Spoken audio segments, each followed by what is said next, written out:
일본 전역이 지금 전대미문의 충격에 빠졌습니다. 일본 문부과학성이 오늘 오전 기자회견장에서 발표한 내용이 전 세계 교육계에 새바람을 일으키고 있습니다. 일본 학생들의 꿈을 들어보았습니다. 저는 소설가가 될 거예요. 그래서 일본어, 한국어 두 개의 언어로 글을 쓰고 싶어요. 저는 한국어 선생님이 될 거예요. 학생들이 저처럼 쉽게 한국어, 일본어를 사용할 수 있게 하고 싶어요. 일본 교육 현장에서 나타난 예상하지 못한 변화는 단 6개월 만에 나타났습니다. 한국어 학습자가 200% 이상 폭증하고 다른 외국어는 붕괴 수준의 감소세를 보이고 있죠. 더욱 충격적인 건 이 거대한 변화의 시작이 엘리트 일본 교사의 반성에서 시작되었다는 사실입니다. 도대체 이 교사의 어떠한 결정이 일본 교육계를 발칵 뒤흔드는 대격변으로 이어졌을까요? 그 감동적인 이야기 속으로 지금 바로 들어가 보시죠. 시작에 앞서 좋아요와 구독 감사합니다.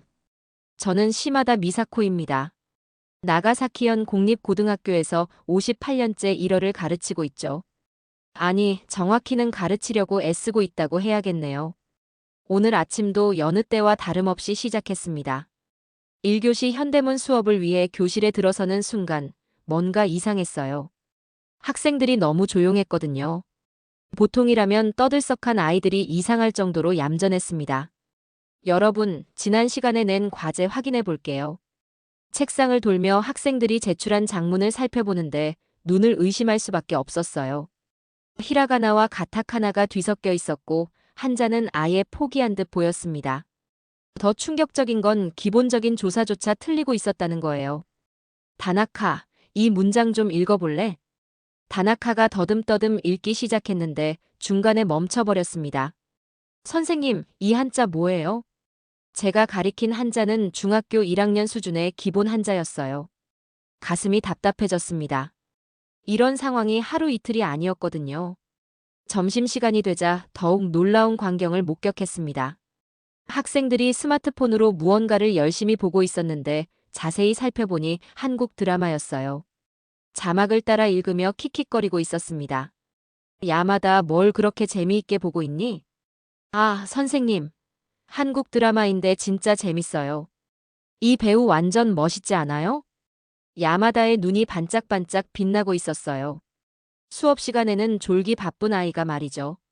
방과 후 자율학습 시간, 또 다른 충격이 기다리고 있었습니다. 사토와 스즈키가 한국어 공부를 하고 있었거든요. 너희 지금 뭐 하는 거니? 한글 배우고 있어요. 생각보다 쉬워서 놀랐어요. 사토가 신나게 대답했습니다. 일본어보다 훨씬 쉬운 것 같아요. 보시면 알겠지만 글자가 발음이랑 똑같거든요. 스즈키까지 거들었어요. 이 아이들은 일본어 한자도 제대로 못 읽으면서 한글은 쉽다고 하다니. 순간 머릿속이 하얘졌습니다. 그게 무슨 말이니? 예를 들어 이 글자 보세요. 강이라는 글자인데 그냥 읽으면 강이에요. 일본어 한자는 음독, 훈독이 있어서 헷갈리잖아요. 사토가 노트에 적힌 한글을 가리키며 설명했어요. 그 순간 뭔가 찌릿한 감각이 들었습니다. 이 아이들이 한국 문자에서 찾고 있는 건 뭘까요? 집으로 돌아가는 길 계속 생각에 잠겼습니다. 30년 넘게 일어를 가르쳐 오면서 이런 위기감을 느낀 적이 없었어요. 학생들의 문해력은 갈수록 떨어지고 한자 교육은 한계에 부딪혔습니다. 그런데 아이들은 외국 문자에서 희망을 찾고 있었어요. 그날 밤 잠자리에 누워서도 사토의 말이 귓가에 맴돌았습니다. 글자가 발음이랑 똑같다. 정말 그럴까요? 일본어 교사로서 뭔가 놓치고 있는 건 아닐까요? 이런 의문이 꼬리에 꼬리를 물었습니다. 다음 날부터 저도 모르게 학생들의 한국 드라마 이야기에 귀를 기울이게 되었어요. 그리고 한 가지 확실해진 게 있었습니다. 변화가 필요하다는 것, 그리고 그 실마리가 생각지도 못한 곳에 있을지도 모른다는 것 말이죠. 그날 이후로 저는 완전히 다른 사람이 되었습니다. 퇴근 후 집에 돌아와서 제일 먼저 하는 일이 컴퓨터를 켜는 것이었어요. 한글에 대해 검색하기 시작한 거죠. 처음에는 단순한 호기심이었습니다. 사토가 말한 글자가 발음이랑 똑같다는 게 정말인지 확인하고 싶었거든요. 그런데 알아볼수록 놀라웠어요. 한글이 만들어진 배경부터가 충격적이었습니다. 백성이 이루고자 하는 바가 있어도 마침내 그 뜻을 능히 펴지 못하는 사람이 많다. 세종대왕이 한글을 만들 때 한 말이었어요. 누구나 쉽게 배울 수 있는 문자를 만들겠다는 의지였습니다. 일본어 교사로서 부끄러웠어요. 저는 지금까지 얼마나 많은 학생들이 문자 때문에 좌절하는 걸 그냥 지켜보기만 했을까요? 더 깊이 파고들면서 한글의 구조를 알게 되었습니다. 자음은 발음할 때 입모양과 혀의 위치를 본떠 만들었다는 거예요. 과학적이고 체계적이었습니다. 이건 문자가 아니라 발음기관의 설계도네. 혼자서 중얼거렸어요. 히라가나는 한자의 초서체에서 나왔고 가타카나는 한자의 일부분을 따온 것입니다.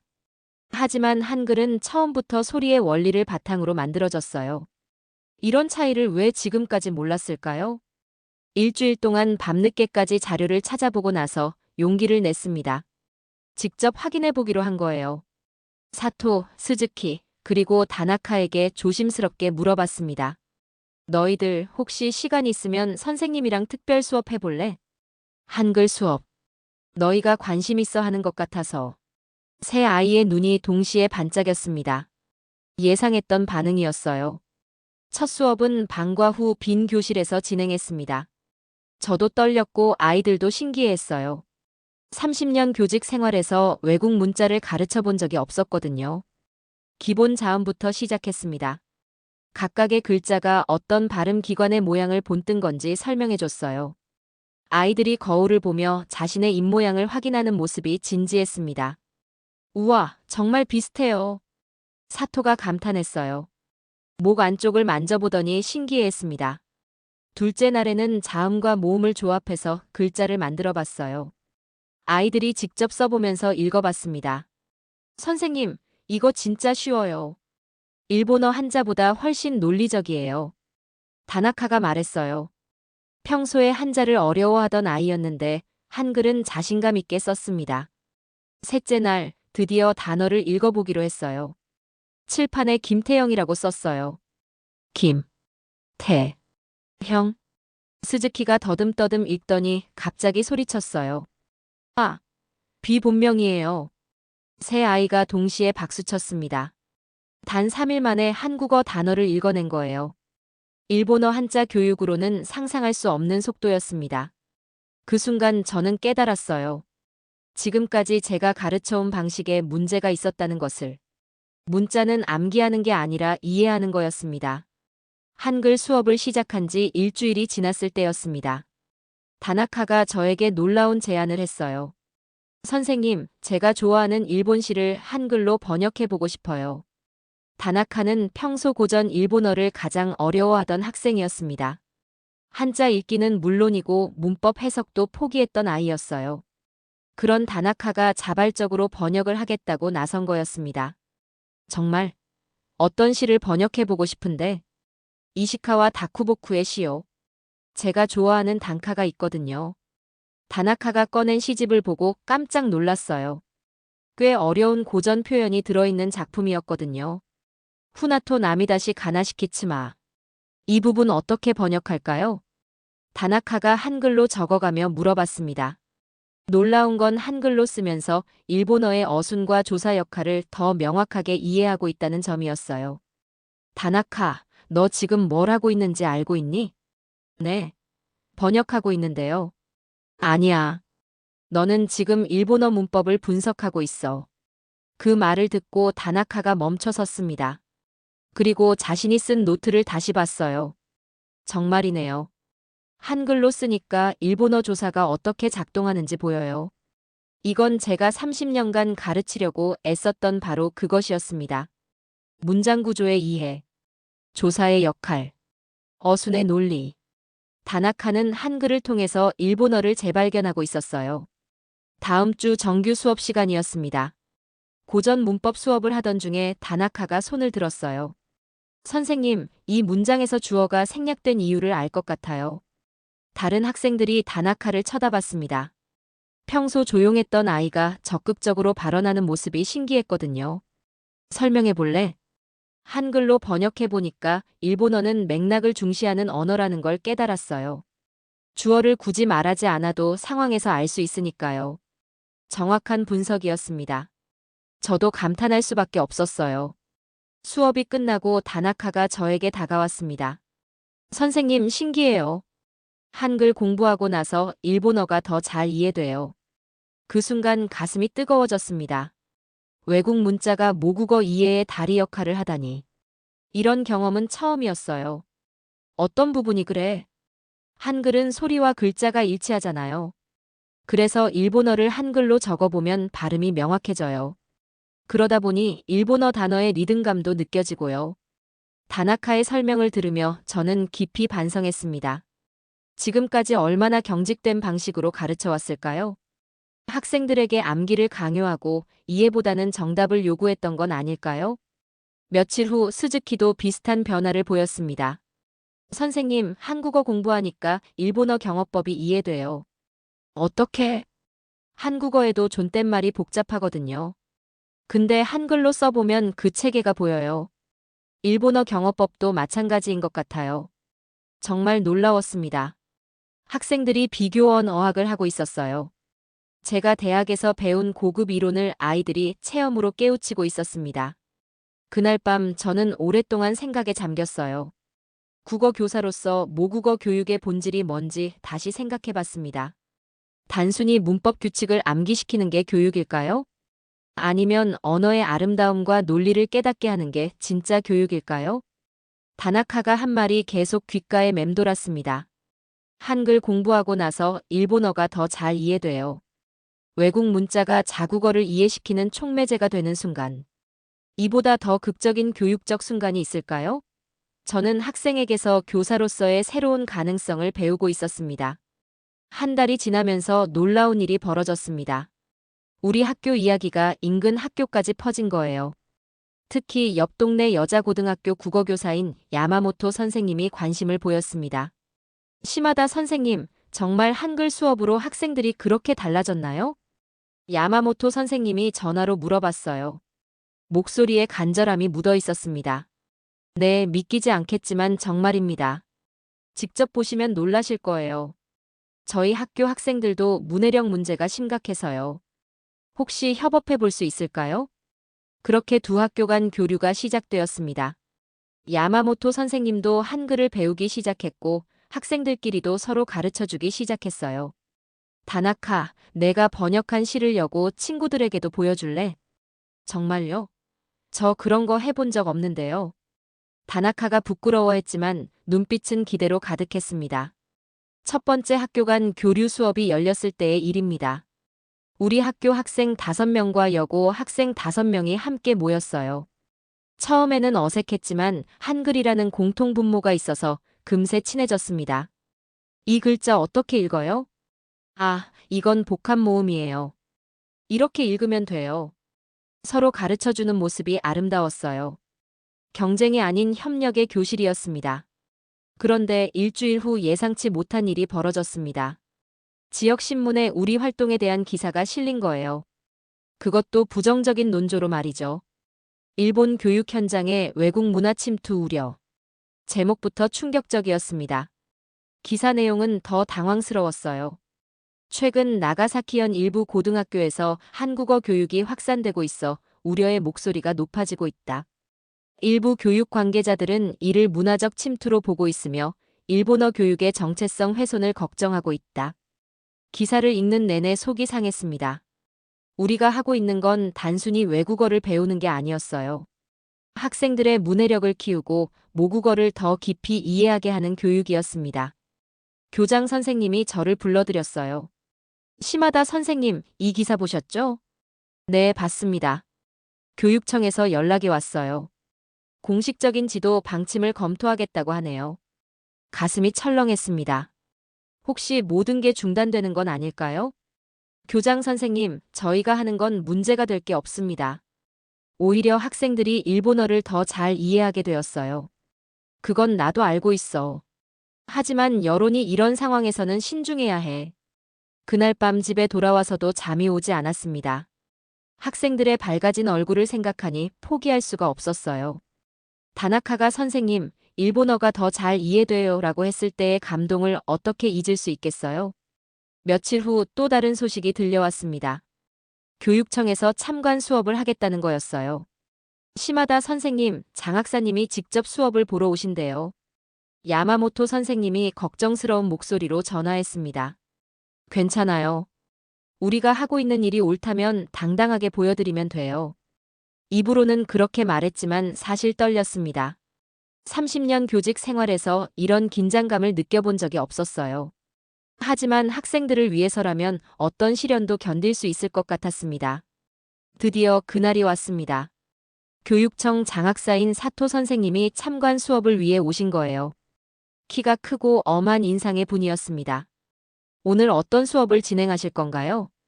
학생들이 준비한 발표 수업입니다. 세종대왕에 대해 일본어로 발표할 예정이에요.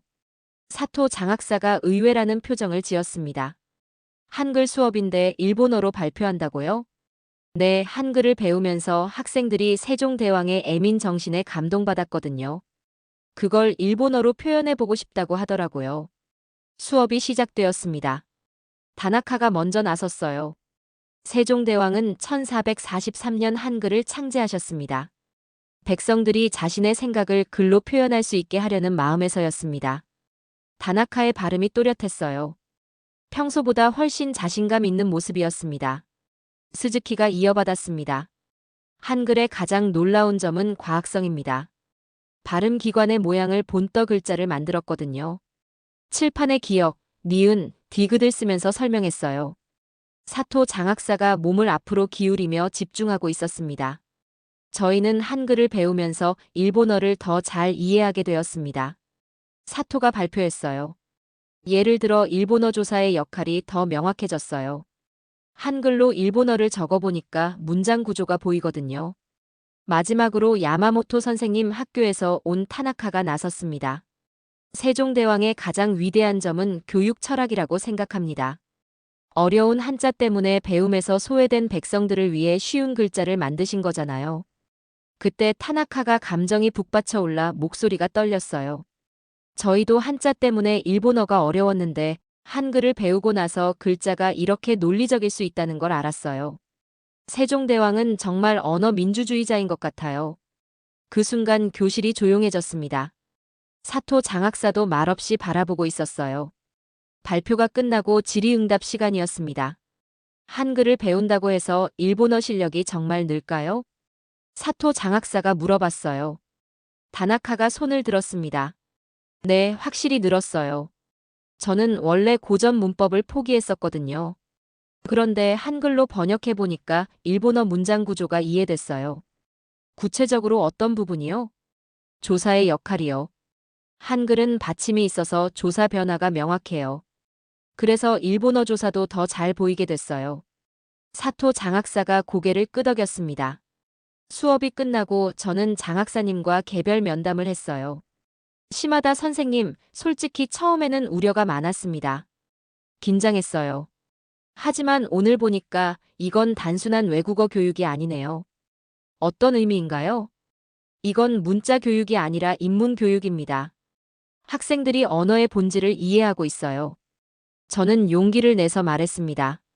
저는 30년간 일본어를 가르쳐 왔지만 이런 변화는 처음 봤습니다.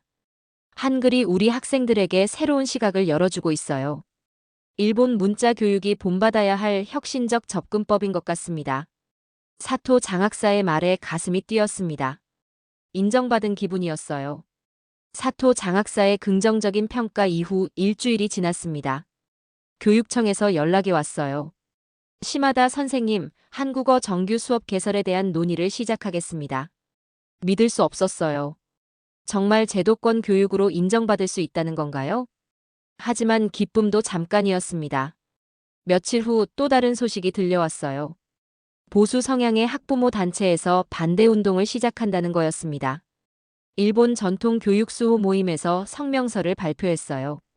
교장 선생님이 심각한 표정으로 말했습니다. 어떤 내용인가요?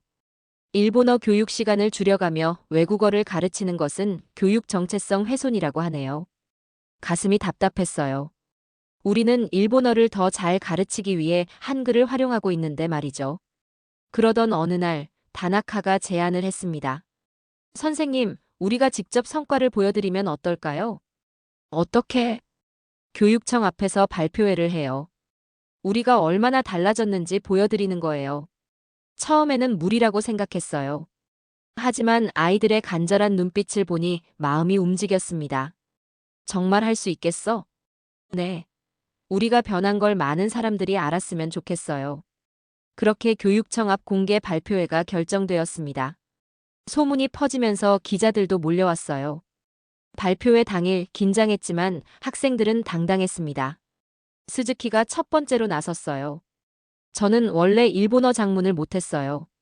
한자도 어렵고 문법도 헷갈렸거든요. 목소리가 떨렸지만 계속했습니다. 그런데 한글을 배우고 나서 일본어가 보이기 시작했어요. 문장의 뼈대가 보였거든요. 기자들이 메모를 하고 있었어요. 다나카가 이어받았습니다. 세종대왕에 대해 공부하면서 깨달은 게 있어요. 뭘 깨달았나요? 한 기자가 물어봤어요. 세종대왕은 언어 민주주의자예요. 어려운 한자 때문에 배움에서 소외된 사람들을 위해 쉬운 글자를 만드신 거잖아요. 기자들의 표정이 진지해졌어요.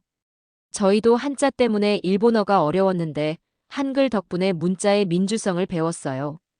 그때 사토가 큰 목소리로 말했습니다. 한글을 배운다고 해서 일본을 덜 사랑하게 되는 게 아니에요.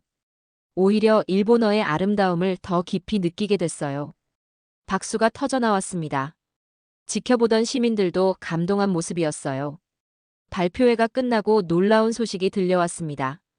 대한민국 교육부에서 우리 활동에 관심을 보이며 교류를 제안했다는 거예요. 한일 교육 교류 프로그램을 통해 양국 학생들의 언어 이해력 향상에 기여하고 싶다고 하네요. 사토 장학사가 흥분된 목소리로 전화했어요. 하지만 반대 목소리도 더 커졌습니다. 일부 언론에서는 교육주권 침해라는 표현까지 썼어요. 그날 밤 집에 돌아와서 뉴스를 봤는데 우리 이야기가 전국 뉴스에 나왔더라고요. 댓글을 보니 찬반 의견이 팽팽했어요. 일본 교육이 한국에 무릎 꿇었다는 악플도 있었지만 이런 교육 혁신이 필요하다는 응원 댓글도 많았습니다. 침대에 누워서 생각했어요. 과연 우리가 하고 있는 일이 옳은 걸까요? 하지만 학생들의 변화된 모습을 보면 확신이 섰습니다. 문자 하나가 아이들의 인생을 바꾸고 있었거든요. 이보다 더 명확한 교육적 성과가 있을까요? 대한민국 교육부의 제안이 현실이 되었습니다. 한일 온라인 공동 수업이 결정된 거예요. 처음에는 믿을 수 없었어요. 정말 한국 학생들과 수업을 한다고요? 다나카가 눈을 반짝이며 물어봤습니다. 그래, 서울에 있는 한 고등학교와 화상으로 연결해서 함께 수업할 예정이야. 시범 수업 날이 다가왔습니다. 컴퓨터실에 모인 우리 학생들이 긴장한 모습이 역력했어요. 화면 너머로 한국 학생들이 보였습니다. 안녕하세요. 한국 학생들이 일본어로 인사했어요. 우리 학생들도 어색하게 손을 흔들었습니다. 여러분, 오늘은 서로의 언어와 문화를 나누는 시간이에요. 한국 담당 선생님이 말했습니다. 처음에는 어색했지만 금세 분위기가 풀렸어요. 스즈키가 먼저 용기를 냈습니다. 안녕하세요. 저는 스즈키입니다. 한글 공부하고 있어요. 한국 학생 중 하나가 대답했어요. 오, 정말요? 저는 김민준이에요. 일본어 배우고 있어요. 그때부터 신기한 일이 벌어졌습니다. 양국 학생들이 서로의 언어로 대화하기 시작한 거예요. 이 한자 일본어로 어떻게 읽어요? 민준이가 물어봤어요. 음독으로는 산, 훈독으로는 야마예요. 사토가 대답했습니다. 아, 그럼 한국어 산이랑 일본어 산이 같은 뿌리네요. 맞아요. 신기하죠? 학생들이 스스로 언어의 공통점을 찾아가고 있었어요. 제가 30년간 설명하려고 애썼던 한자 문화권의 특성을 아이들이 체험으로 깨우치고 있었습니다. 몇 주 후, 더 놀라운 제안이 들어왔어요. 선생님, 우리끼리 시화집 만들어 보면 어떨까요? 다나카가 말했습니다. 시화집? 네, 일본 시를 한글로 번역하고 한국 학생들은 한국 시를 일본어로 번역해서 함께 책으로 만드는 거예요. 정말 기발한 아이디어였어요. 한국 선생님께 제안해보니 흔쾌히 찬성하셨습니다. 프로젝트가 시작되었습니다. 우리 학생들은 이시카와 다쿠보쿠와 요사노 아키코의 시를 선택했어요. 한국 학생들은 윤동주와 김소월의 시를 골랐습니다. 이 부분 어떻게 번역할까요? 다나카가 고민하며 물어봤어요. 후루사토노 야마와 부분이었습니다. 화상통화로 연결된 민준이가 도움을 줬어요. 고향의 산과라고 하면 될 것 같은데요.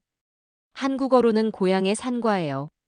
아, 그럼 한글로는 고향의 산과네요. 이런 식으로 양국 학생들이 서로 도우며 번역을 완성해 갔어요. 단순한 언어 교환을 넘어서 문화적 소통이 일어나고 있었습니다. 한 달 후 시화집이 완성되었습니다. 제목은 두 마음, 하나의 노래였어요. 일본어와 한글이 나란히 적힌 시들이 아름다웠습니다. 더 놀라운 건 교육 자료까지 만들어진 거였어요. 두 나라 선생님들이 협력해서 한글 -일본어 문장 구조 비교 자료를 개발한 겁니다. 이 자료 정말 유용해요. 야마모토 선생님이 감탄했어요. 한글과 일본어의 조사 체계를 비교해 놓으니까 학생들이 더 쉽게 이해하네요. 시화집 발표회가 열렸습니다. 양국 학생들이 함께 자신들의 작품을 낭독했어요. 저는 윤동주의 서시를 번역했어요. 스즈키가 떨리는 목소리로 말했습니다. 죽는 날까지 하늘을 우러러 한 점 부끄럼이 없기를. 이 구절이 너무 아름다워서 일본어로 옮겨보고 싶었어요. 한국 학생들이 박수를 쳤어요. 언어는 달랐지만 마음은 통하고 있었습니다. 그날 밤 저는 깊은 감동에 휩싸였어요. 한글이 단순한 외국 문자가 아니라 두 나라를 잇는 다리 역할을 하고 있었거든요. 문자가 이렇게 강력한 소통의 도구가 될 수 있다니. 교사로서 이보다 더 큰 보람이 있을까요? 드디어 그날이 왔습니다. 나가사키현 교육청에서 한글을 제2외국어로 정식 채택한다고 발표한 거예요. 1년 전만 해도 상상할 수 없었던 일이었습니다. 시마다 선생님 축하드립니다. 사토 장학사가 전화로 알려주셨어요. 그리고 한 가지 더 좋은 소식이 있어요. 선생님을 한글 통합 언어 교육 책임자로 임명하기로 했습니다. 귀를 의심했어요. 일본어 교사였던 제가 한글 교육 책임자가 된다니. 정말인가요? 네, 선생님의 혁신적인 교육 방법론을 더 많은 학교에 전파하고 싶어요. 새 학기가 시작되었습니다. 이제 정식 교과목이 된 한글 수업에 많은 학생들이 몰려들었어요. 교실이 부족할 정도였습니다. 선생님, 저도 한글 배우고 싶어요. 저희 반에서도 시화집 만들어 보고 싶어요. 아이들의 열정이 뜨거웠어요. 1년 전 3명으로 시작했던 수업이 이제 전교생의 관심사가 되었습니다. 첫 정식 수업날 새로운 학생 중에 특별한 아이가 있었어요. 타카하시라는 학생이었는데 평소 말수가 적고 내성적인 아이였거든요. 타카하시, 한글 수업에 왜 관심을 갖게 됐니? 글쓰기가 어려워서요. 한글을 배우면 일본어 글쓰기도 나아질까 해서요. 그 말을 듣고 마음이 짠했어요. 여전히 문자 때문에 고생하는 아이들이 있었거든요. 몇 달이 지나면서 타카하시에게도 변화가 생겼습니다. 한글로 일본어 문장 구조를 분석하면서 글쓰기 실력이 늘기 시작한 거예요. 선생님, 제가 쓴 장문 좀 봐주세요. 타카하시가 내민 원고지를 보고 깜짝 놀랐어요. 문장이 명확하고 논리적이었거든요. 어떻게 이렇게 잘 쓸 수 있게 됐니? 한글로 문장을 먼저 써보고 일본어로 옮겼어요. 그러니까 문장 구조가 보이더라고요. 이런 성과들이 쌓이면서 다른 지역에서도 관심을 보이기 시작했어요. 오사카, 교토에서도 시범 수업 요청이 들어왔습니다. 1년 후 전국 교육혁신 대회에서 발표할 기회가 생겼어요. 저와 함께 다나카, 스즈키, 사토가 무대에 올랐습니다. 저희는 한글을 통해 새로운 교육의 가능성을 발견했습니다. 제가 발표를 시작했어요. 문자는 단순한 기호가 아니라 사고의 도구입니다. 한글의 과학적 체계가 우리 학생들의 언어 감각을 깨워주었어요. 그때 다나카가 마이크를 받았습니다. 저는 이 자리에서 고백하고 싶어요. 목소리가 떨렸어요. 1년 전까지만 해도 저는 일본어가 싫었어요. 어렵고 복잡하다고 생각했거든요. 청중들이 조용히 들었습니다. 하지만 한글을 배우고 나서 깨달았어요. 일본어가 얼마나 아름다운 언어인지를. 박수가 터져 나왔어요. 나는 이제 두 나라 말을 읽고 두 마음을 이해합니다. 다나카의 마지막 말에 회장이 감동의 물결로 출렁였어요. 발표가 끝나고 한 교육학 교수가 다가왔습니다. 시마다 선생님, 이건 단순한 언어 교육이 아니네요. 어떤 의미인가요? 인류 보편 교육법이에요. 서로 다른 문자 체계를 통해 언어의 본질을 깨우치게 하는 거잖아요. 그날 밤 호텔방에서 창밖을 바라보며 생각했어요. 세종대왕이 500년 전에 꿈꾸었던 모든 사람이 쉽게 배울 수 있는 문자의 정신이 지금 일본 교실에서 꽃피고 있었습니다. 한글은 이제 단순한 외국 문자가 아니었어요. 교육의 혁신이었고 문화의 달이었으며 무엇보다 아이들에게 희망을 주는 도구였습니다.